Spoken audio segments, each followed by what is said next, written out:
Greetings and welcome to Remnant Speaks. I'm your host, the Reverend Dr. Coach J, coming at you live from Remnant Fellowship, that place that has a special space for young adults.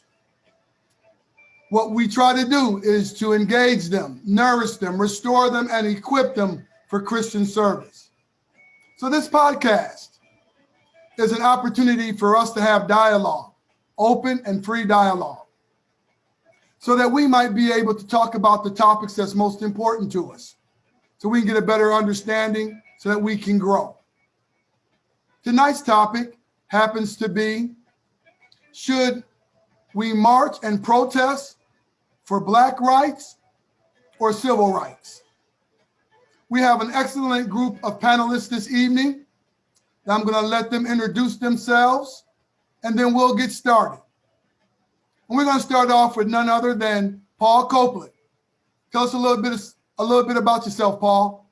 Hey, good evening, Coach Jay. Paul Copland, grew up in Kentucky, served the military for 20 years, now reside in Virginia.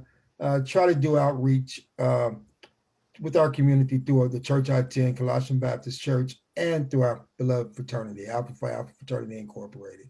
It's an honor to be here. Thank you. Well, thank you, Paul, and it is an honor for you and for me to have you here. And we're going to start off again with Coach Hargett. Tell us a little bit about yourself, Coach. All right, good evening, everyone. My name is Cary Hargett. I'm an educator for Clayton County Public Schools. I've been in education since 1996, and I'm just looking forward to having a good debate and a good chat about the topic that Coach Jay picked out tonight. Thank you, Coach. We appreciate you.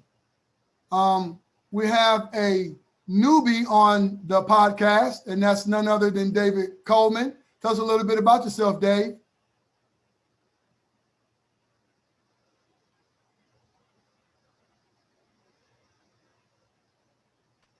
Hello. How's everybody doing? My name is David. I go by Amin. I am a community event orchestrator and healer. I would say about 3 years divorced so far. I spent 20 years married in the military service. I did 11 years. So far, I've been just working on getting my college degree. I'm taking currently business accounting, and I've already gotten a degree in healing arts and the healing arts of medicine, Oriental medicine, and so on.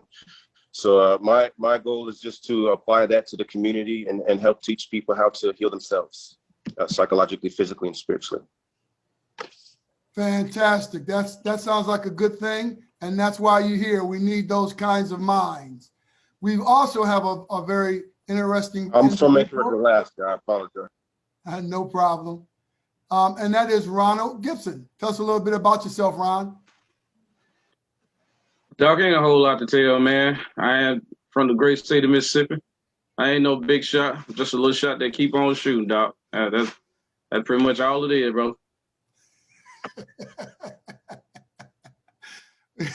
Ron, there are some things that are real wide, and then there's some things that are real deep. And you are the one that is wide and deep. So I appreciate you being on.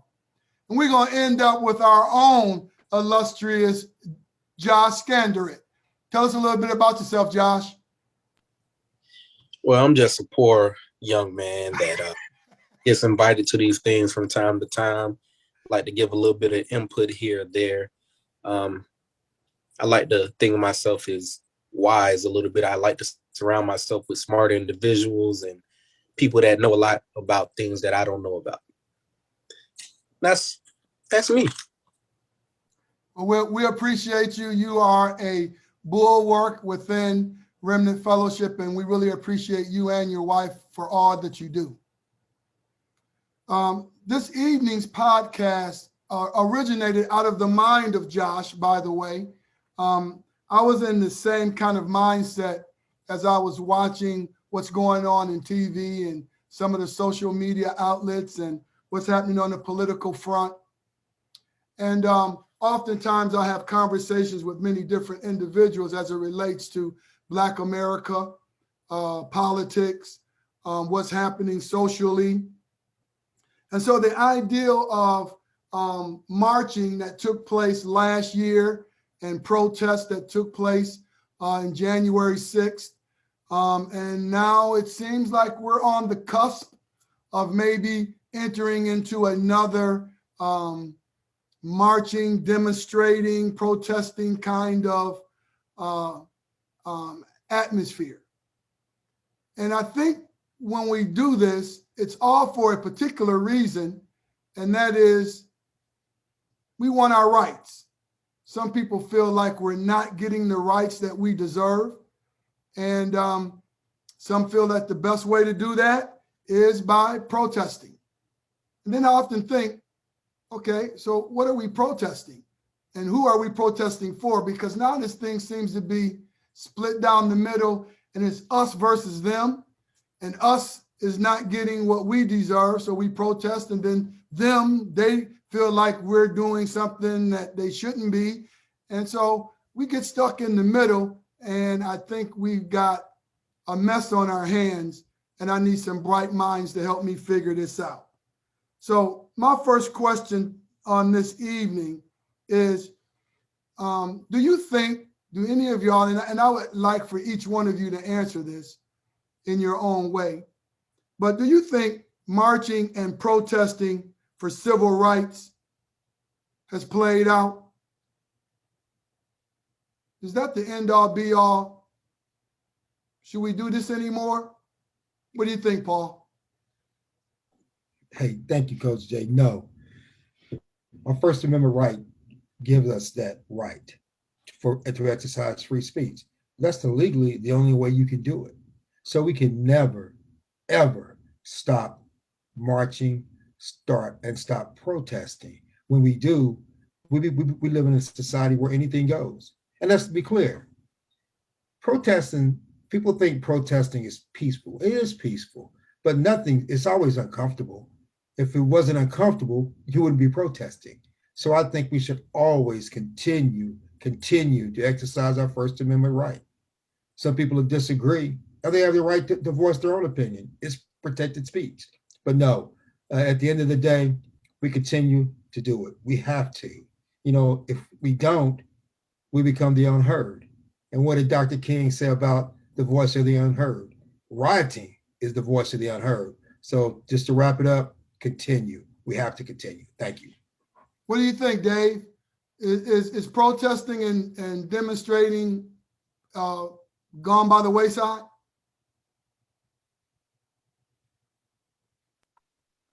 Thank you.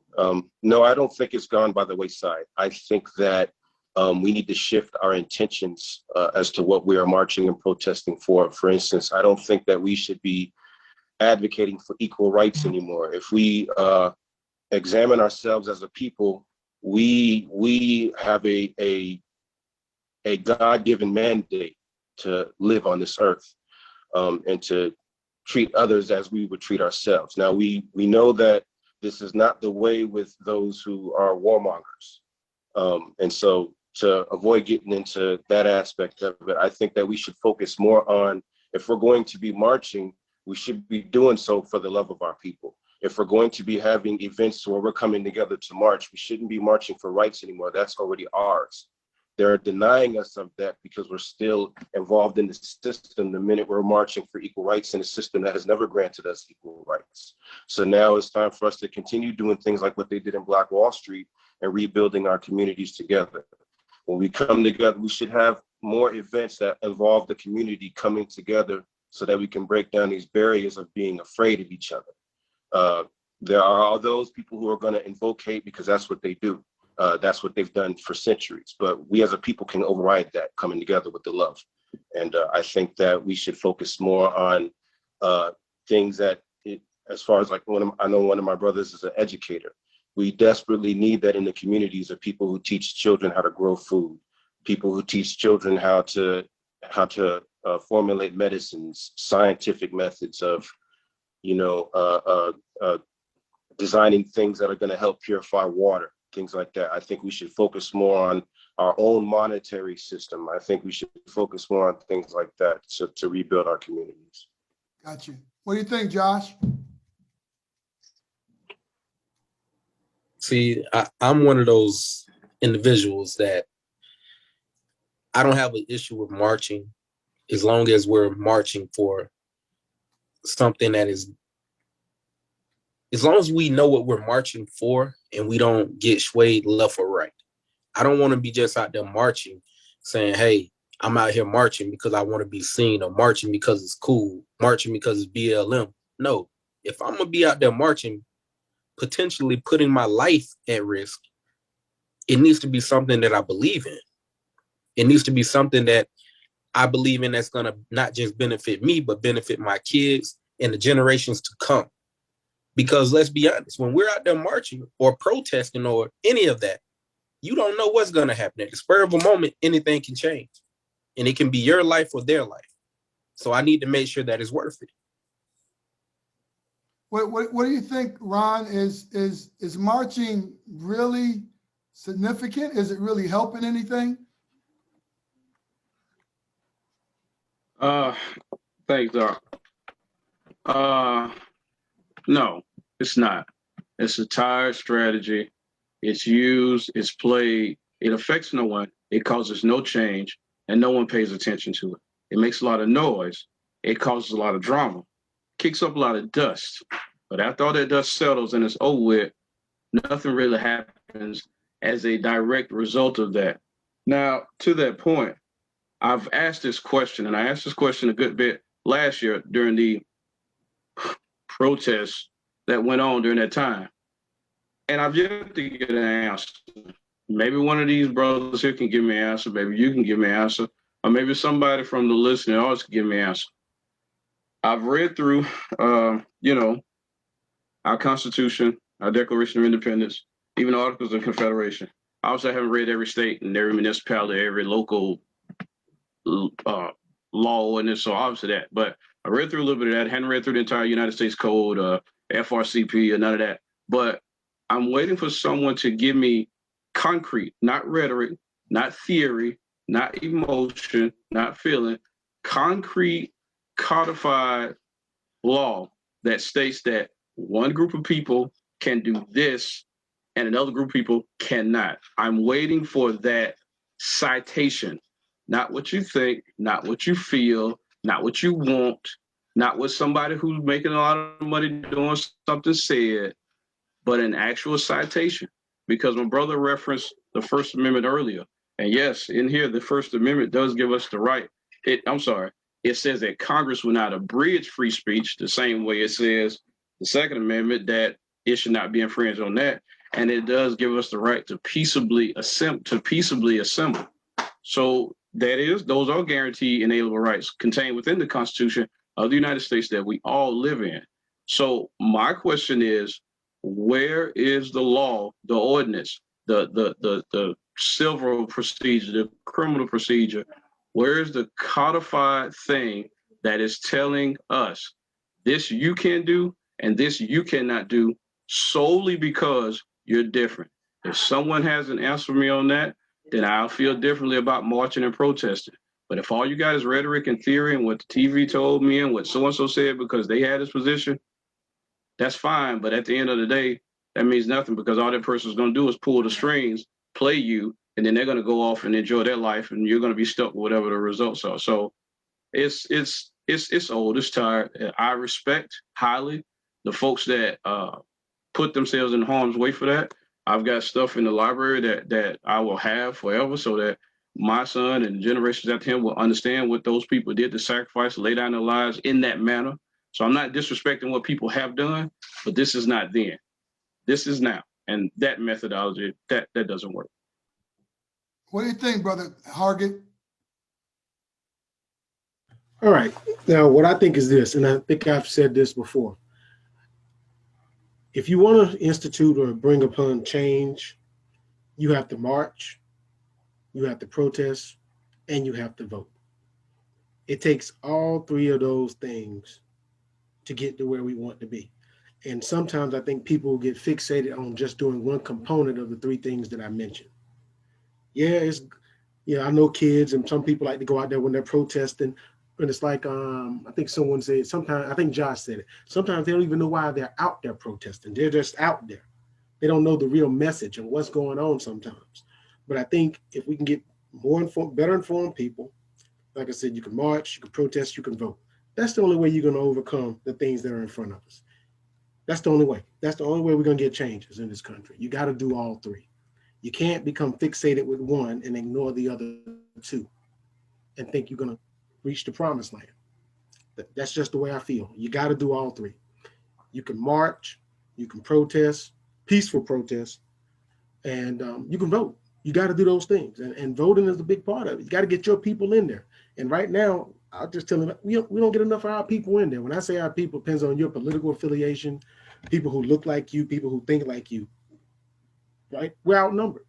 We got to figure out a way to get our people in to take an interest in the things that matter to us. So, but I think all three have to be done in order to get changes. Got you. I want to dovetail into one of the statements. I understand the direction that you're moving, bro, Ron, with not seeing anything that can codify one person can do something and another person cannot, because that's what laws are. Laws are equally, they're written to be equal. They're written to be blameless. They're written for a reason so that people can uphold them. And I think the reason why people protest and march is not because there's a law that says you can't do something, but there are people that take that law and tell you that you can't do something, even though the law says that you can. And so when the law itself is not upheld by the individuals or the people who are supposed to uphold the law, then something has to be done in order to bring light to this situation, because an injustice has occurred and somebody needs to right that wrong. It's not the law. The law is not the issue. The trying to find something that says you can't do something, but they can, that's not the issue. I think the issue is when you apply the law different for 375 people of one color, and you then apply it differently with 375 people of another color or sex or gender or, whatever you tend to make the inequality for. And I think that's the point for the marching, but I could be wrong. What do you think? I know Paul had wanted to get in when the brother Hargett was speaking, so I'll yield to Paul before I respond. Oh, okay. Thanks, bro.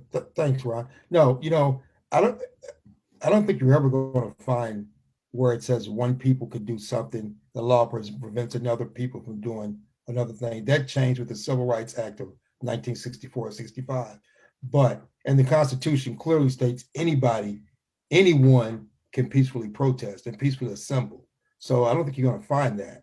But I would say that going back to what you're saying, and even Josh said it, marching just to be marching. Well, marching starts it. Protesting starts it. Look at the racial reckoning we've had in this country. It started with the protest. And it started because not only in this country, around the world, what happened with George Floyd.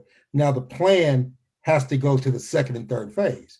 Now you need legislation to address that. And I think it's what Corey was saying. And that starts with voting. But if we don't and just sit back and do nothing, then nothing will ever change.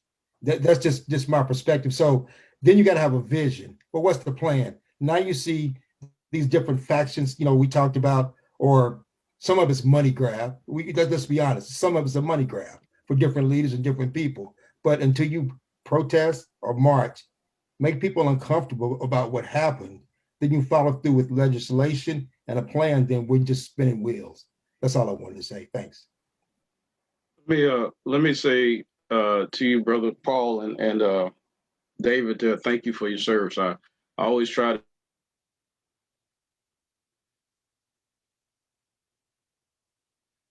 Oh, I think we got a glitch. I think he froze. I think he froze. Yeah. That's the great state of Mississippi.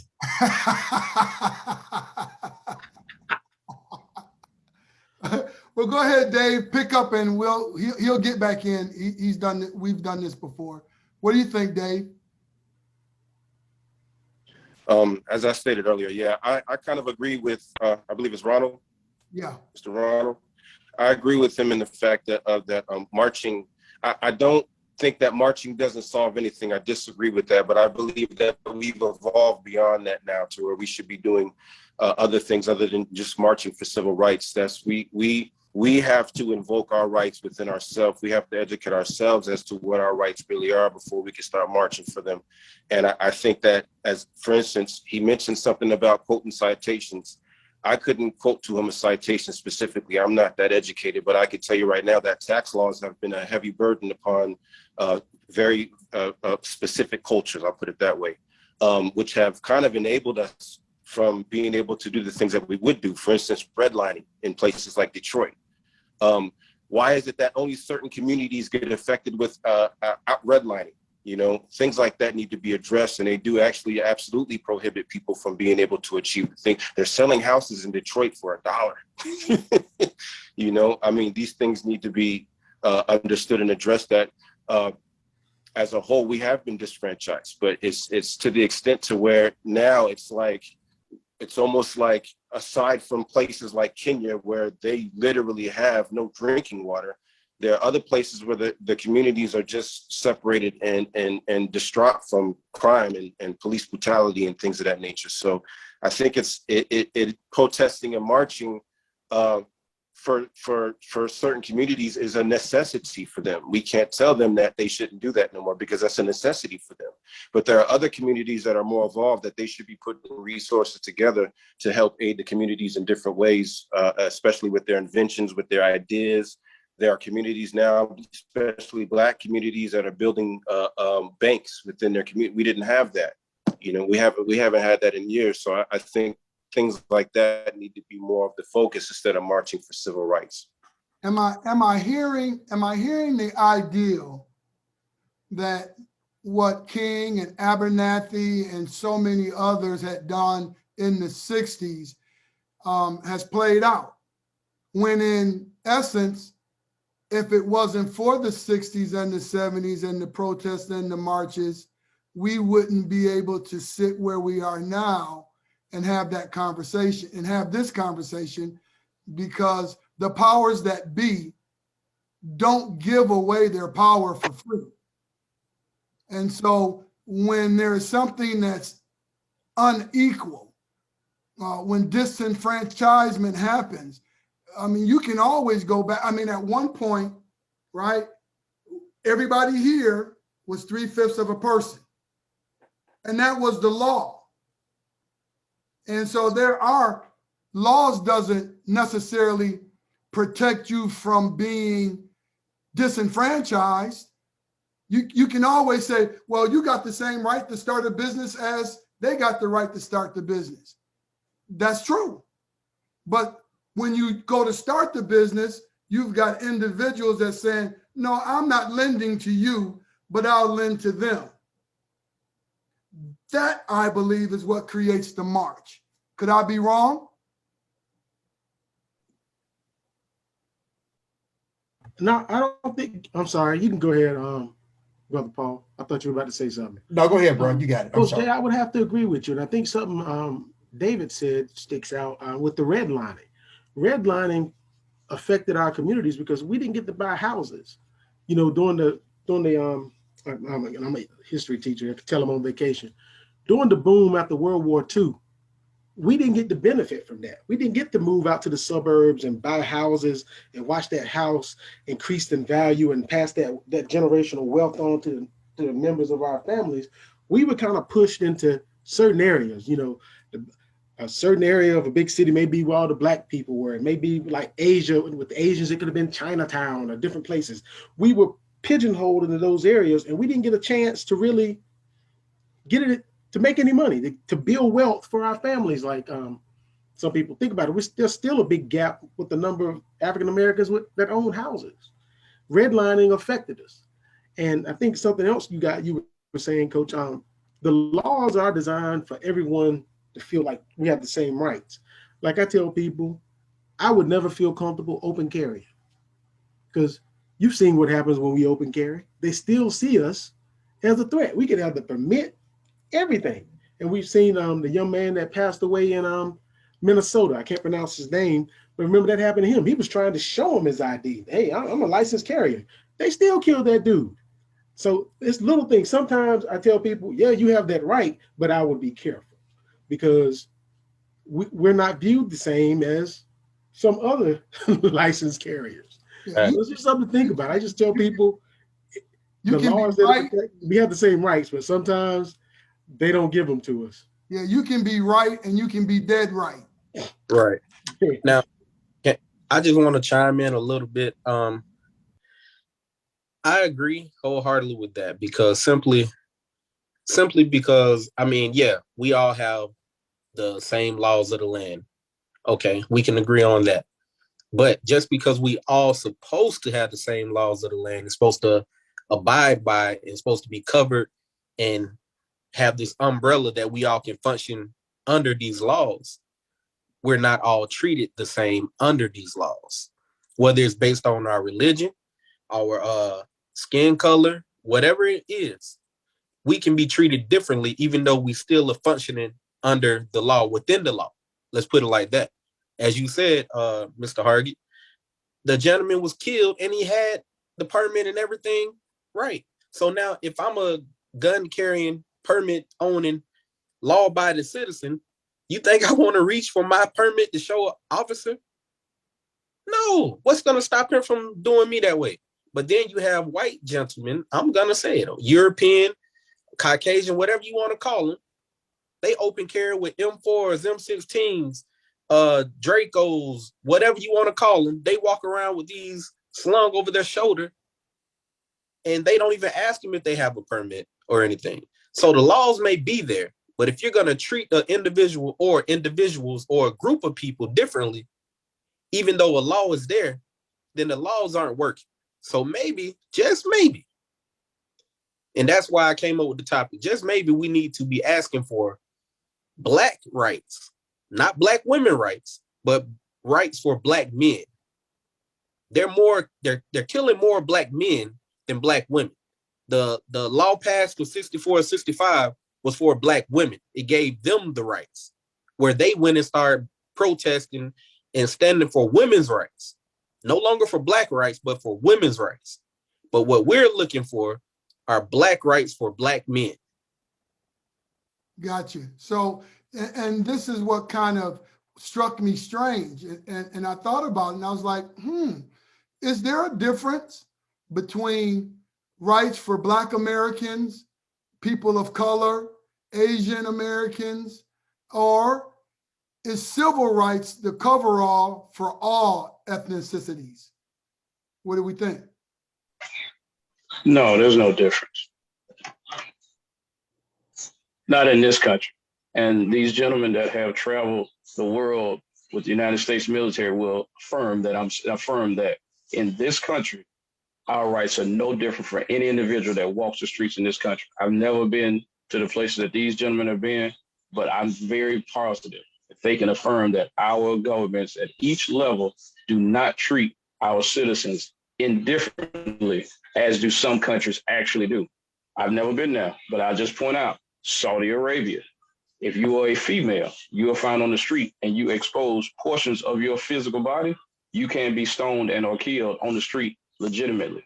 We do not do that in the United States. So to try to run that narrative and try to compare us with some unnecessary extreme, I'm pretty sure these gentlemen that have served in the United States military will tell me that is a foolish narrative to try to compare us to what they have going on. Blacks' rights or civil rights? Now, we weren't comparing the laws of Saudi Arabia or Afghanistan or Kuwait or anything of that nature, Ron, because I promise you, I've been around the world a few times, even with my brother David down there. We went a few places together. The point that I was trying to bring about was that for years, we've always protested and stood trying to get civil rights. But at some point, we have to streamline it and say, hey, we want rights for Black men. The LGBTQ community, they said they want gay rights. They want rights just for them. The Asian people stood up and said, hey, we want rights for us. So when is it okay for us Black men to say we want rights for Black men? That's the question. Don't do that, brother, because I'm going to tell you something. And I almost got fooled with and I'm not going to take a lot of time. I almost got fooled with the nonsense of 2020. Almost did. I really, it's a sexy argument. It's a very sexy argument, very sexy topic, very titillating. But I almost got fooled by it until I went and I actually picked up a copy of this, Rules for Radicals by Saul Alinsky. And I really wanted to see what it was. And back in here, around about the 100-some pages, because for the first 100 pages, so he just kind of rambles. But he actually gets into the tactics of how to actually disrupt a modern society when he finally gets into it. And after looking through that, I finally realized it's all game. It all of it is. So, and what you buying into was in another book written at the end of the 80s about that. I can't say it freely because my son's nearby. About that agenda, the alphabet agenda, and how they're going to mainstream their agenda to us. They wrote that textbook and playbook out now. So when you come back and say, well, look at them, look at us, that is classic textbook playing into what they want to mainstream their agenda, which we know is an unhealthy and unnatural agenda. Yeah, a lot of people are going to go along with it, but a lot of people like skydiving and smoking and other things that are dangerous. So what? We know that is an unhealthy agenda. So to now say our rights need to be like their rights, no. We can't help this. We were given this without a choice. All right, we didn't pick this, and I guarantee you, if I had to pick all over again, I'd pick it 1,000 times or twice on Sunday. But we didn't pick this. They did. Yeah. That situation is not similar to ours. Right. I'm gonna try to swap over here. We weren't asking for the same rights as the LGBT community or the Asian community. See, what I'm saying is, this is where that protesting and marching thing, where we make sure that we're marching and protesting for a common cause and a certain agenda. Black men come together. That's the first issue. Black men have an issue with coming together. Once we come together, we need to figure out what it is that we all want that we can agree on. And if we can't agree on it, then that's the first problem. Because we can't go in there and ask for something that we all don't want. So once we figure all of that out, then we go, hey, we as Black men, this is what we want. And we lay it out on the table for them.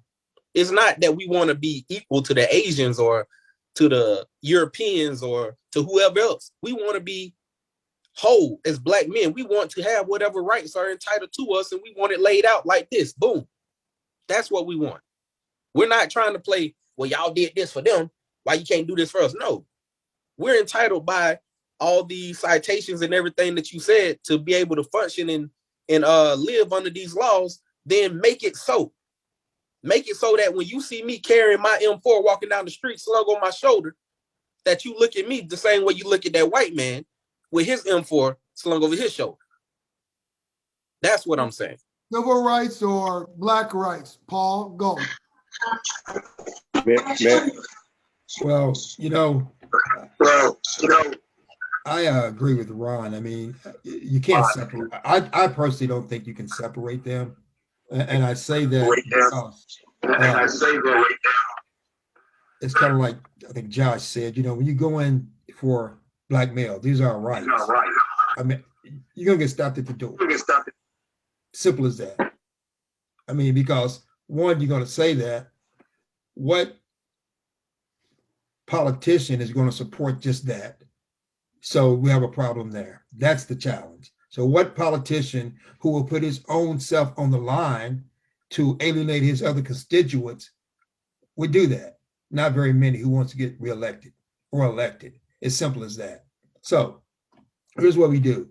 To combat, I think, what Josh said about the M4, the M4, walking down the street, why wasn't Philando Castile treated, in Minneapolis when he said, that, hey, I'm a registered, I'm a registered gun owner, and you get shot. So here's one thing we have to do as Black men. We can come together and do this. We go to our communities, right? We take back over our communities. It's simple as that. And it's not transactional because it takes time to do. We have to be with our families. We have to lead our families. This is further down the road now. We have to lead our families and be role models in our own communities and take back our communities. When that happens over a period of time, then maybe people will see us walking down the street with an M4 differently. But that's a lot of rhetoric I talked. I know that. And I don't have a plan, but that's just something we could do. Over. David, Black rights, civil rights. Go. I heard the argument that Scan made, and the issue with Black men specifically coming together and saying and demanding they want this is Black Panthers came together, said they were doing it to protect their community from the brutality of the police. They were labeled as terrorists. Afghanistan, the Al-Qaeda came together to control the poppy seed fields on behalf of the Afghanistan government. They decided that they needed to cut down on the poppy seed production because it was killing the population. When they did that, they violated the contract with the British and America. They were labeled as terrorists. Every time a group of Black men come together to start saying they're going to do something, terrorists. You got the UCC community, the people who believe in the Uniform Commercial Code. They started forming their little groups to be able to educate people as to what their rights were. 2011, 2010, the FBI labeled them as terrorists. This is an ongoing thing when we start demanding our rights that were labeled as terrorists. So here you have a mass group of people marching during the police brutality way before, forgive me, Floyd. And that was during the Obama administration, where there was more police brutality going on than was advertised. And the communities that came together to protest, you had other communities, other people involved in that, interjected into that were causing chaos, destroying public restaurants and things of that nature. It's one thing for us to be able to come together and start demanding our rights. But when we just start building, forgetting what we're asking them for, but if we just start coming together and just start building our own communities where we can grow our own food, building our own places where we can exchange our money. There's an African, it's an African program going on right now. I don't know exactly what it's called, where the communities, and it's not a pyramid scheme, but the communities actually giving money to each other by the 200s, 300s, and then it builds up as it circulates among the community. These are not things that are new. They're not new. It's just that now we've gotten to the point to where we're supposed to stay inside our homes and forget about what's going on across the world. This is a human rights issue. This is not just a Black people issue. This is a human rights issue. And the slave trade, human trafficking, is one of the biggest money makers in the world. If you go into your central comprehensive annual financial report, you'll find out that the majority of your city's money, the state's money, is made by taxes and fines. This means that it really doesn't matter what community they're affecting. They're going to hit the community that they can get the most money from. So we got to understand how we're going to come together needs to supersede demanding rights that we already have. We need to start invoking these rights and using them and educating each other on these rights so that we can rebuild our community and stop asking them for things that we naturally already have. Got you. Let me ask you this, Coach, because this becomes a very interesting and complex topic.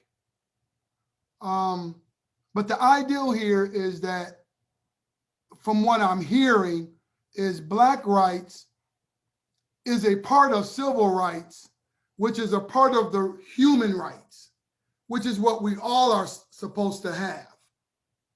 So I hear what Ron is saying, right? That the ideal of divide and conquer, we can make that work easy and we buy into it. But we still haven't answered when the rights that we do have are not equally applied to the people. And so my question then becomes, are Black Americans and or people of color receiving their equal rights under the law? What do you think? Are we receiving them or are we not? What do you think, Coach? Technically, yes, we are receiving them, but part of the problem still stems from something you said earlier. There's still a divide and conquer mentality between the different minority groups in the country. You know, like one of the big ones now I argue with some people is people feel like there was some legislation passed to protect Asian Americans. And they were like, well, they didn't do that for us. But I'm like, if you look back, look at the civil rights legislation that was passed. Didn't that help us? And then I also go into the fact that part of it, it goes back to the model minority myth. I don't know if any of you've heard of that, where they put Asians, they use Asians and Asian success in the country to say to Black people and other minorities, why can't you do it too? And then what does that do?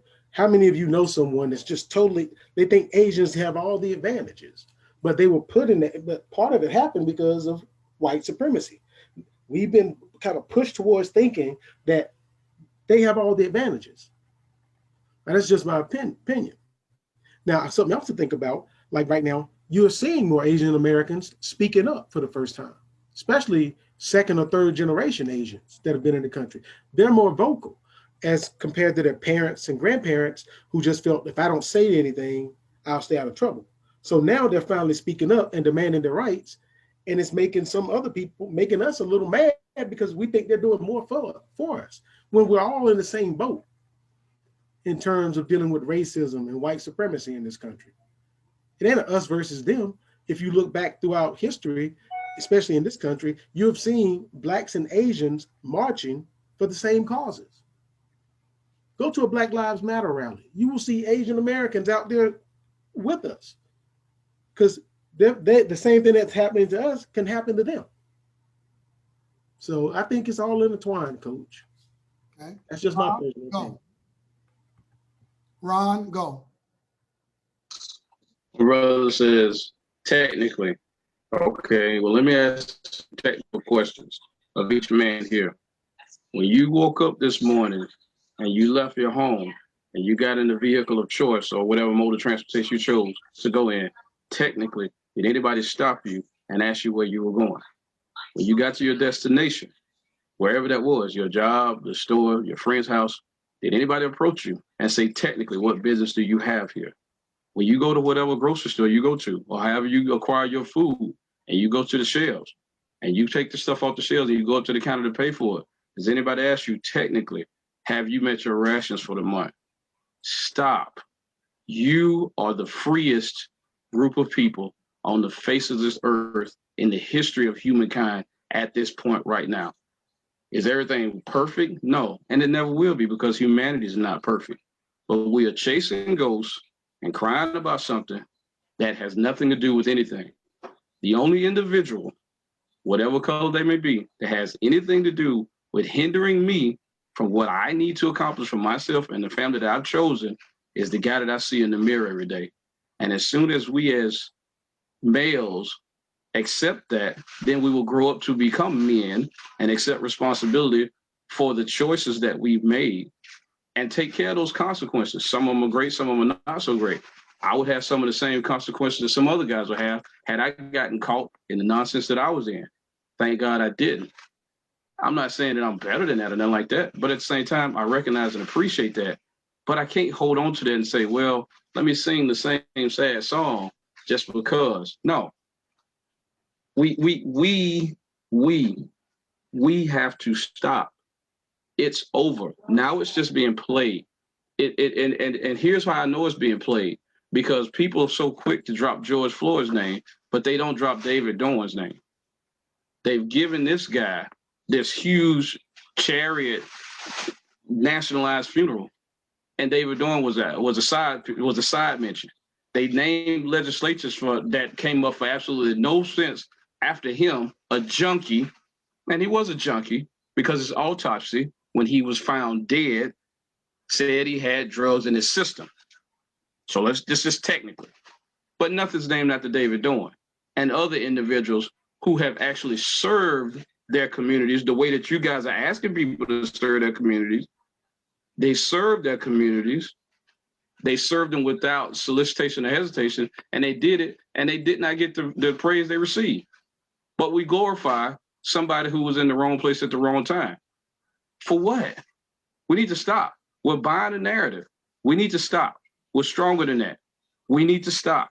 We need to stop buying whatever somebody's selling that plays to our emotions and makes us feel good. Stop it. Think for ourselves. Understand the pride and the value that we have in ourselves, and step up and say, you know what? However you choose to see me or not, it doesn't matter, because I know who I am, I know whose I am, and I know what I am. And move and be successful with that. But we keep waiting on somebody to bring us a basket of eggs for some reason. Man, get over it. You want 40 acres of a mule? Go get a job and buy it. Well, let me ask you this. I hear you. You do that, and you are successful in maintaining that. You reach for it. You become the man that you want to be, and then someone decides that you are not going to achieve what you want to achieve because I'm in the position and power to prevent you from having it. How do you receive it? How do you get it? I've been in that situation. I can tell you right now, Doc, and it may be come to the chagrin to you and your guests, but the folks that decided that, more of them have had the skin color that I have than less. More of the folks that have told me and have been intimidated by me and have knocked me down have looked like me. And they've been male and female, older and the same age. So that's why I'm saying my life cannot buy this lame narrative that we continue to run. I can't buy it. How did you deal with it? How did you deal with it? Well, I wasn't in the military, so I cannot take credit for that. But I've met people that are in the military. I adapted and I moved on. I negotiated the obstacle. That's what I did. I sucked it up. I looked my family in the face. I looked myself in the face. I grew a backbone and a set of something else, and I moved on. And I went into something else. And it may have been a failure also. And I accepted that failure, and I moved on into something else. And it may have been a failure also. But I negotiated the obstacle, Doc, and I kept moving. We come to something that's a failure, and somebody else may be wrong, and then we want to sit and whine and point fingers. Could that not be? I can't accept. Could that not be what the other individuals choose to do as their options to make a difference and to keep moving forward is by protesting and by marching? Or is that just a personal thing? Well, while they were out protesting and marching last summer, I was working and paid for my entire second year of school. So you can say what you want to say, but as of yet, nobody has patent being in two places at one time and sold it for $9.99 a bottle. Well, I get it, but my point that I'm trying to put out there, not trying to make, that I'm just trying to put out there, is that individuals see the ability to move forward when they're knocked down, when they're disenfranchised, when they're not, regardless of the color, regardless, when you are not allowed to have what you should have because the law says you should have it. How do you deal with that? And I think that's what this conversation is about, is having to try to understand, what do we do next? Do we do this through legislation? Do we do it through just pulling ourselves up by our own bootstraps? Does it mean that we put on bigger draws and walk out and say, hell, I'm a man and I'm just going to make this thing happen? And you've got other individuals that saying, no, you're not going to make this happen. And then how do you make that happen? So my other question, which this dovetails into, is this. Do you feel like Black Americans and or people of color have received their fair share of protections under the law?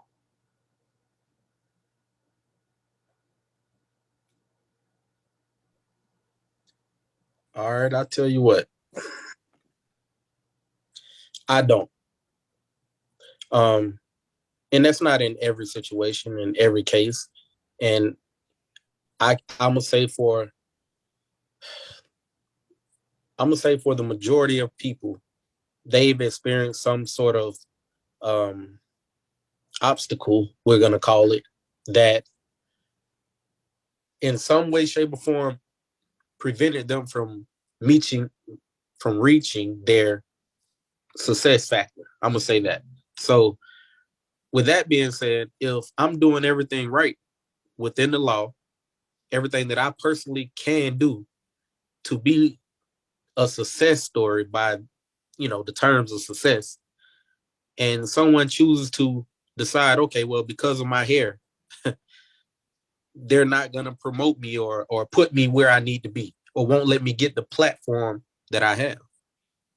Is that my fault? Should I have to cut my hair because of my, because they're not letting me get this? I get what Ron said. And I understand that's how he dealt with it, or other people may view it the way he did and they deal with it that way as well. But why do I have to change my plans that have been working for me up to this point because one individual chooses to not agree with me or not like it? It shouldn't have to be that way. Brother, that's called life. I mean, I ain't trying to come at you personally, but that's life, brother. I mean, I didn't get to be 6'3" and 225 with 5% body fat. That's life, man. What do you want to have happen in that situation? I was in education for over 10 years, and I walked away from it because I got tired of pushing falsehood, because I wanted to truly try to solve a problem. But the folks who worked with me and over me, they wanted a problem to persist, because what we like to have is, if a problem persists, we now have a reason and a rationale to employ whatever means and methods of quote unquote solving them. We see. I mean, think back. Those of us that are old enough, the old thing used to be, oh, I'm going to balance the budget. I'm going to balance the budget. I'm going to balance the budget. Everybody that was going to office was going to go in there and balance the budget. If everybody was going to balance it, why did it never get balanced? They wanted a problem to persist, so that if a problem persists, now we have a reason for the solution. What does that sound like? His tactics. Keep the enemy off beat. Move the goalpost continually so there's no target to hit. And guess what? We keep sucking it up. And I'm just saying, if you just stop sucking it up for a minute, then you'll realize, what is my hair? What is the clothes I'm wearing? What is this? What is that? What is that compared to the place that I want to be, or the position that I want to be in? If it's that important to you, I understand. You got principles to that deeply. I respect that. But in the grand scheme of things, you got people that are dependent on you. You got folks that you put your word out as an obligation to. Then you're gonna have to say, okay, is this worth me giving up my word for? And right now, we're willing to lay our word down for a few pieces of silver. Why? Why? Now, I'm gonna stop after this. You said something about Hold on a second. Okay, all right. Bro, David. Yeah. Let me. Are Black Americans and or people of color receiving their fair share of protections under the law?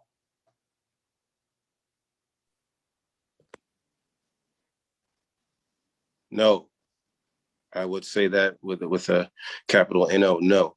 And I hear my brother's argument to where some of that is based upon the paradigms that they force themselves to live in, and some of that is also based upon the paradigms that society has created for them. It's not a secret that there was a disproportion in the way the laws were enacted upon people of color. That's not a secret that we were enslaved, and that's not a secret that that was a trade. So it happened worldwide. It didn't just happen to people of color. But the issue still remains that there are psychological effects that have affected us as a whole. And so those things have to be healed. if you are a teacher and you get a student who seems to be a little bit harder to educate than the other students, then you can choose to not care, or you can choose to care to the point to where you attempt to make a connection with this child specifically, that you may be able to reach them on a level that maybe their parents can't. You know, this is when you're talking about having to deal with life, and I'm familiar with the labor laws. You know, what do you do when your boss is discriminating against you because of your color or your culture, and you make the necessary changes to make your employers aware of this, and instead of him getting fired, he gets promoted? What do? When they do this to somebody else, and they keep doing it to somebody else, and they keep doing it to somebody else, and you having the power to change it, don't. You can no longer complain about the paradigms that we live in. But then when it comes down to you and it affecting somebody in your family, like your child or your daughter, now what do?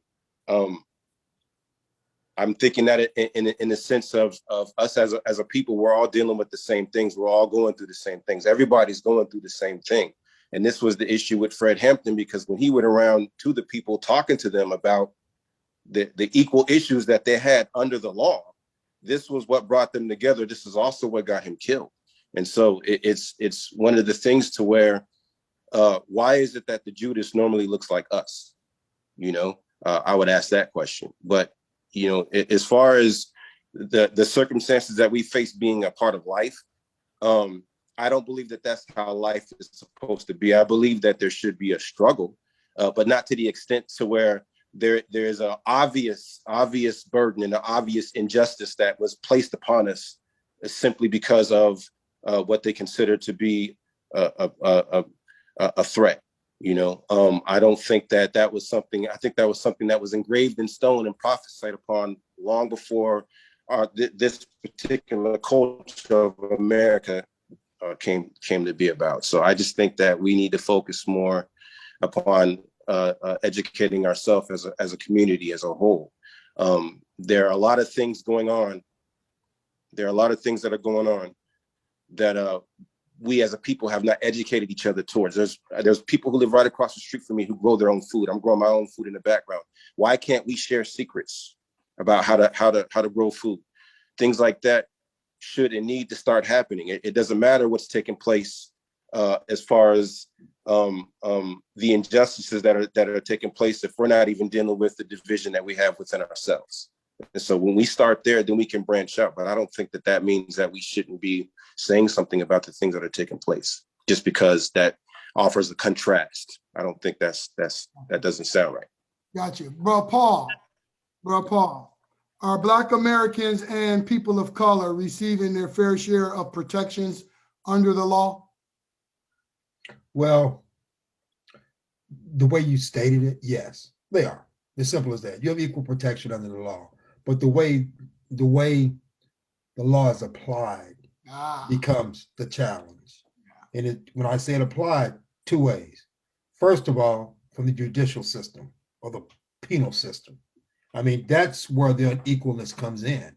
I mean, I was just reading an article today where a Pennsylvania judge refused to give Black defendants plea deals. He wouldn't do it.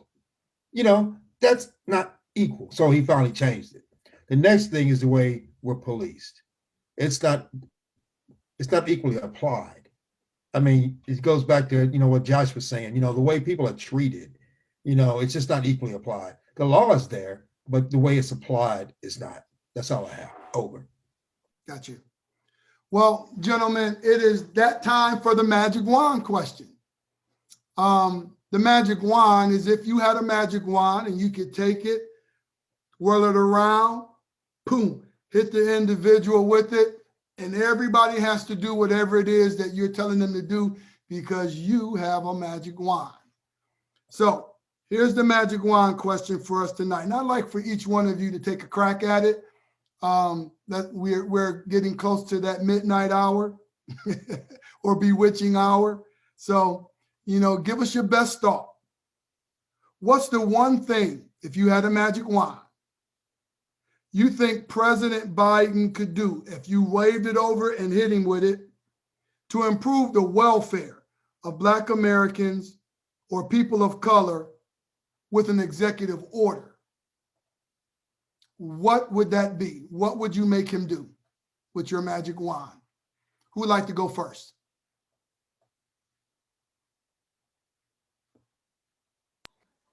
Well, I'll go first.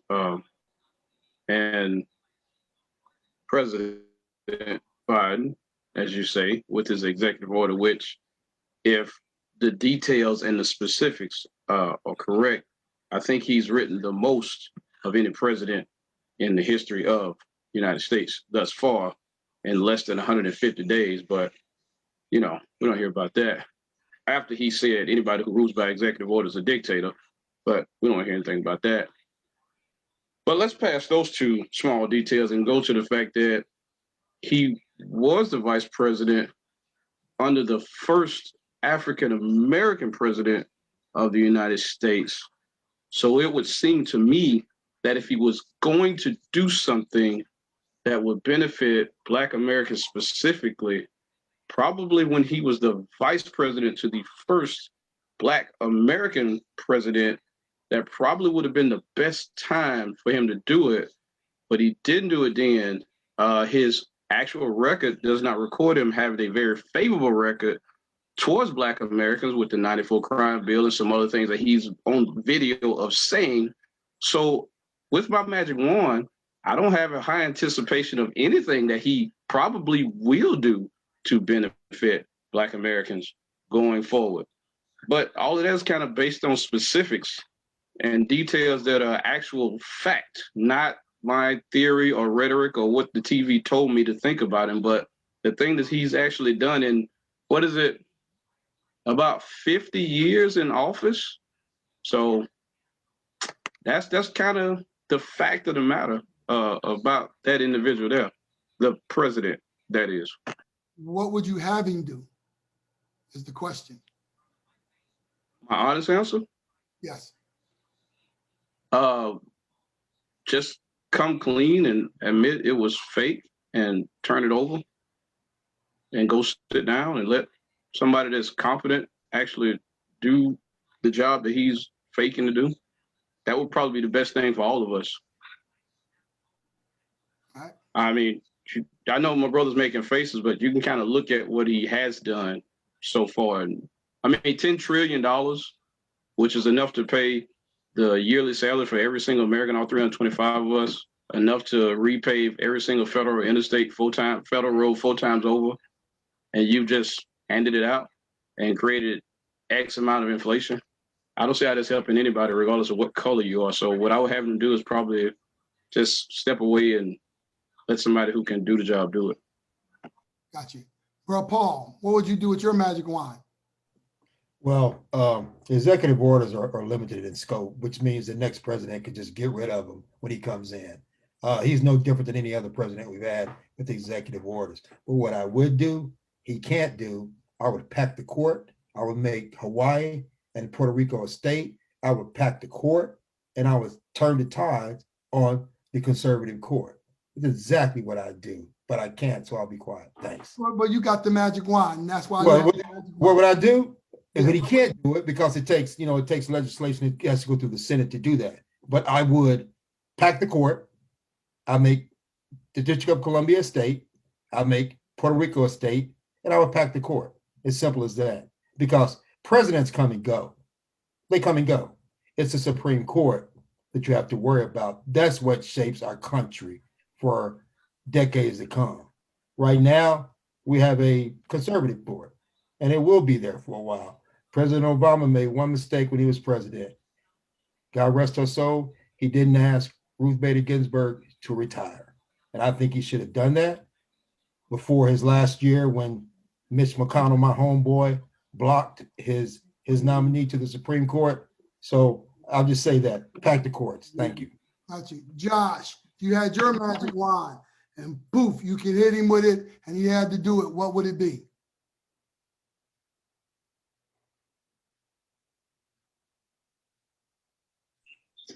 If I had a magic wand, the one thing that I would definitely hit them with would probably be, honestly, it would be just, I would like for everybody to switch roles for 30 to 40 days so that the upper class can live like the lower class, vice versa, so that they can experience what they hear about. It's different when you actually experiencing what someone is talking about, or that adversity, can't talk right now, adversity that Ron was talking about. You know, it's different when you experience that firsthand than when you just hear it about. So that would be my magic wand. Got you. Brother Coleman, you had that magic wand. You waved it, boom. What would you make him do?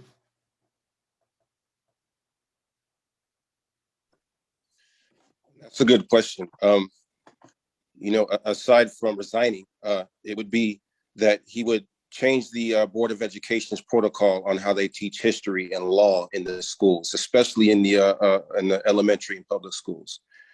Change that mess immediately and start teaching the real history. And I think that it should be to the point to where